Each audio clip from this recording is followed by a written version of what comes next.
اعوذ باللہ من الشیطان اللعین الرجیم بسم اللہ الرحمن الرحیم۔ ہماری گفتگو اس سال شام غریبہ میں حضرت آیت اللہ العظمیٰ صادق شیرازی حفظہ اللہ تعالی کی تقریر کے کچھ عناوین کے حوالے سے ہے کہ انہوں نے اپنی تقاریر میں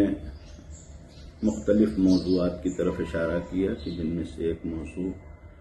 صدائے استغاثہ امام حسین علیہ السلام ہے۔ امام حسین علیہ السلام نے کربلا میں حتیٰ کربلا سے پہلے بھی لوگوں کو اپنی نصرت کی دعوت دیا اور اپنے کربلا کے میدان میں بھی روز عاشور دو استغاثہ جو مشہور ہے، وہ ایک صبح عاشور جنگ کے آغاز سے پہلے یا حملے کے آغاز سے پہلے، اور ایک صدائے استغاثہ آخر وقت ہے کہ عصر عاشور جسے کہتے ہیں۔ عصر عاشور میں امام حسین علیہ السلام نے صدائے استغاثہ بلند کی کہ حل من ناصر ینصرنا، یا صبح عاشور میں صدائے استغاثہ ہے کہ اما من مغیث یغیثنا، ہے کوئی ہماری صدائے استغاثہ پر لبیک کہنے والا۔ اس حوالے سے صدائے استغاثہ اور استغاثہ یعنی نصرت طلب کرنا یا مدد طلب کرنا، یا جو دوسرا جملہ ہے حل من ناصر ینصرنا، کوئی نصرت کرنے والا ہے۔ سب سے پہلے تو یہ اس کے معنی نصرت طلب کرنا یا امام حسین علیہ السلام کا استغاثہ کرنا، یہ کوئی ذاتی مقصد کے لیے نہیں ہے۔ امام حسین علیہ السلام کے شخصی مقصد کے لیے نہیں ہے کہ امام حسین علیہ السلام لوگوں کو بلا رہے ہیں کہ مثلا کوئی آ کے ہمیں پانی پلا دے، کوئی ہمیں آ کے ہماری جان بچا لے، یا کوئی آ کے ہمارے گھر والوں کو بچا لے، یا حتیٰ مثلا جملہ اگر پایا جاتا ہے حل من ذاب یذب عن حرم رسول اللہ، تو حرم رسول سے مراد یہاں پر صرف اور صرف وہ اہل بیت اطہار علیہ السلام یا خانوادہ رسول کی وہ خواتین ہیں کہ جو کربلا میں تھی، نہیں، ان تمام چیزوں سے بلند معنی ہے اس کے کہ امام حسین علیہ السلام کی صدائے استغاثہ یہ کوئی ذاتی اور شخصی صدائے استغاثہ نہیں ہے کہ جو اپنی ذات کے لیے یا اپنے کسی ذاتی مقصد کے لیے امام حسین علیہ السلام نے بلند کی ہو، بلکہ یہ صدائے استغاثہ حقیقت میں ایک ندائے الہی ہے، ایک حکم الہی ہے، اور ایک دعوت خداوندی ہے، یعنی دعوت الہی ہے جو خدا کی طرف سے دی جا رہی ہے۔ یہ صرف اور صرف پروردگار عالم جن بندوں کا انتخاب کرتا ہے ان امور کے لیے ان کی زبان سے جاری ہوتی ہے۔ جناب ابراہیم علیہ السلام سے اگر کہا گیا کہ وَأَذِّن فِي النَّاسِ، لوگوں کو حج کے لیے بلائیں، تو یہ جناب ابراہیم اگر بلا رہے ہیں تو جناب ابراہیم کی دعوت نہیں ہے بلکہ خدا کی دعوت ہے۔ لہذا جو لوگ لبیک کہیں گے وہ بھی لبیک داعی اللہ کہتے ہیں، یعنی اللہ کی دعوت کے اوپر لبیک کہتے ہیں۔ وہ اس شخص معصوم یا اس شخص نبی یا مثلا جو ہے وہ جس کی طرف سے بھی یہ صدائے استغاثہ بلند کی گئی ہے، اس کے لیے یہ دعوت کی لبیک نہیں ہوتی۔ لہذا جب ہم اس استغاثے کا معنی کرتے ہیں تو اس بات کی طرف متوجہ ہیں کہ دعوت الہی، خدا کسی چیز کا محتاج ہے، خدا کسی چیز کی ضرورت ہے کہ وہ مثلا ہم کو بلاتا ہے، خدا کو مثلا ہمارے حج کرنے سے کوئی فائدہ مل جاتا ہے، خدا کو مثلا ہماری نماز پڑھنے سے کوئی فائدہ مل جاتا ہے، اس لیے اس نے دعوت دی ہے، نہیں، ایسا نہیں۔ خدا بے نیاز ہے، لہذا اسے کسی چیز کی ضرورت نہیں پڑتی ہے۔ لہذا اگر دعوت دی جا رہی ہے تو وہ کوئی ان کی ضرورت نہیں ہے، یا مثلا خدا کی نعوذ باللہ کوئی ضرورت نہیں ہے۔ لہذا دعوت پر لبیک کہنے والا اگر خدا کی بارگاہ میں حاضر ہوتا ہے اور لبیک یا داعی اللہ کہتا ہے تو وہ خدا کی کوئی ضرورت پوری نہیں کرتا بلکہ حقیقت میں وہ اپنی ضرورت کو پوری کرتا ہے۔ لہذا یہ جو صدائے استغاثہ بلند ہوئی، یہ صدائے استغاثہ مثلا پورے دنیا کے لیے ہے، پورے اس وقت جن لوگوں کے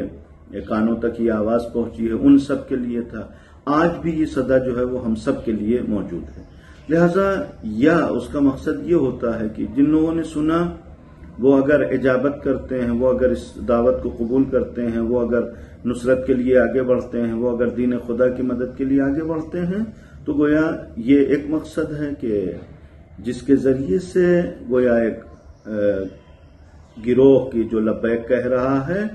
اس کو راہ ہدایت دی گئی ہے، یعنی جب تک انسان امام معصوم کے ساتھ نہ ہو، کسی خدا کے نمائندے کے ساتھ نہ ہو، کسی نبی کے ساتھ نہ ہو، کسی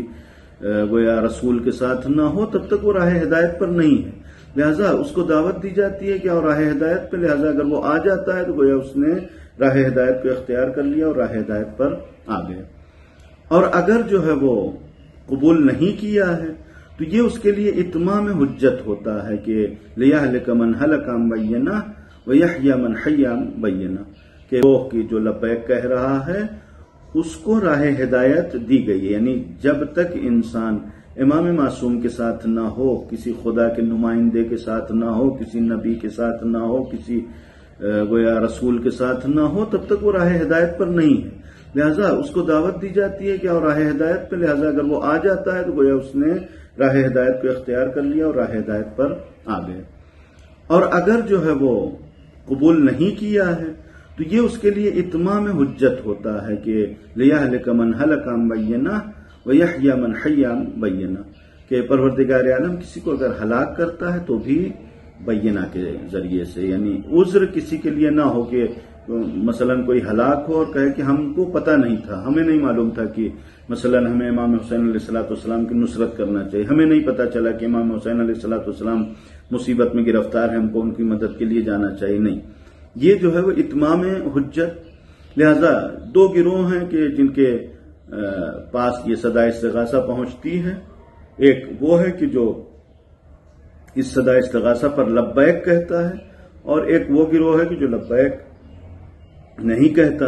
لبیک کہنے والے کے لیے گویا عذر تمام ہو گیا اور وہ راہ راست پر آ گیا، لہذا اس کو اس کا فائدہ ہوگا صدا استغاثہ سننے کا اور اس کے اوپر لبیک کہنے کا۔ یا وہ دوسرا گروہ ہے کہ جس نے سنا اور لبیک نہیں کہا تو بہرحال ہلاک ہوگا، اور پروردگار عالم کی بارگاہ میں کوئی عذر نہیں ہوگا اس کے پاس کہ پروردگار عالم کی بارگاہ میں کوئی عذر پیش کرے کہ مثلا ہم نے جو ہے وہ نہیں سنا۔ لہذا امام حسین علیہ السلام کی اس وقت جب عاشور میں صدا بلند ہوئی ہے تو صدا استغاثہ پر لبیک کہنے والے موجود تھے، مثلا حر جیسے افراد، جناب حر جیسے لوگ ہیں کہ جو آ کر امام حسین علیہ السلام سے ملحق ہوتے ہیں۔ وہیں پر مثلا شمر ابن زیاد اور خلی اور سنان ابن انس بھی موجود ہیں کہ جنہوں نے صدا استغاثہ سنا، یا جو ہے وہ ایک تو قبول نہیں کیا یا استہزاء کیا، توہین کیا امام حسین علیہ السلام کو، ایسے الفاظ سے گویا خطاب کیا کہ جو توہین تھی امام کی، لہذا ان کے لیے یہ ہلاکت کا باعث ہے۔ یہ جو ہے وہ صدا استغاثہ ان کے لیے ہلاکت کا باعث ہے کہ پروردگار عالم اسی صدا کے ذریعے سے، اسی استغاثہ کے ذریعے ان کے اوپر حجت تمام کرتا ہے۔ لیکن بہرحال یہ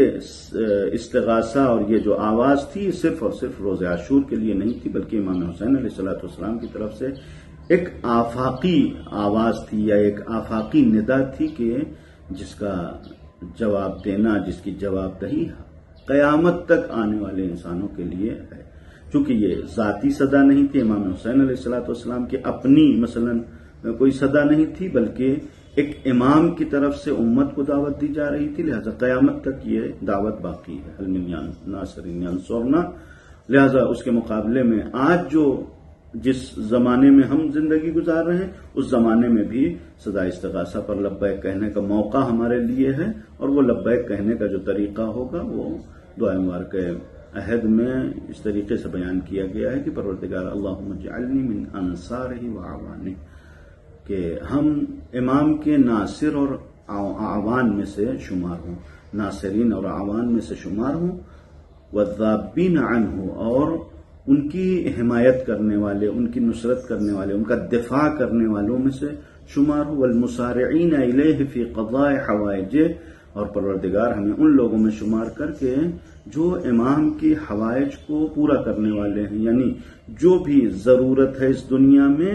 کہ جس کو امام کو پورا کرنا ہے، ہم جو ہے وہ اس ضرورت، یعنی امام کی ضرورت کوئی نہیں ہے کہ ہم امام کی نعوذ باللہ ضرورت پوری کریں، یعنی جو بھی ضرورت امام پوری کرنے والے ہیں پروردگار ہمیں توفیق دے دے کہ ہم وہ ضرورت پوری کر دیں اور اپنے لیے ہم خوشنودی کا باعث فراہم کریں کہ ہمارا امام ہم سے خوشنود ہو جائے کہ ہم نے وہ کام کیا ہے کہ جو